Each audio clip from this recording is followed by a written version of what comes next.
The word jihad is mentioned in the Quran about 41 times. The words mercy, peace, and compassion are mentioned about 355 times. Yes, come in.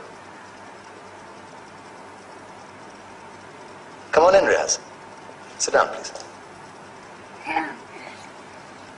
Contrary to popular belief in most Western cultures, Islam is a religion that preaches peace and tolerance. Yes, Patricia. If Islam truly is a religion that preaches peace, then how come the world's most troubled spots, the West Bank, Afghanistan, Pakistan, Iraq, they're all plagued with Islamic terrorism? Well, that depends on your definition of terrorism. Some might argue that the US invasions of countries like Iraq and Afghanistan are also acts of terrorism. No, those were acts of war to get rid of despotic regimes. Or a means of getting at a country's oil. Conspiracy theories. Well, Yeah? yes, please. Go ahead, Riaz. Mr. Khan is right. I mean, if we're talking about terrorists, the world's biggest terrorists are the white superpowers. Come on now. No, really, stop and think about it. Explain 9/11. Okay. Do you know how many people died in the Twin Towers strike? Around 3,000. And do you have any idea how many people died in the bombing of Afghanistan? Take a wild guess.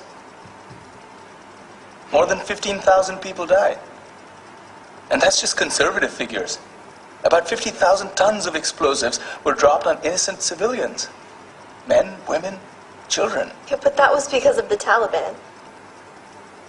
Now that you brought it up, did you know that the Taliban was a creation of the CIA to fight the Russians? Whatever. They were still harboring terrorists. Yeah, right. Terrorists that were never found. Just like the weapons of mass destruction that were never found in Iraq. Do you want to get into the death toll in Iraq? 500,000 civilians and counting. And what do Britain and America say when they don't find these weapons? It's simple. They just say sorry. And still refuse to relinquish control of these countries. What are you trying to say? What I'm trying to say is that just because you're American, wear a fancy suit, and call yourself the president, doesn't make you any less of a terrorist.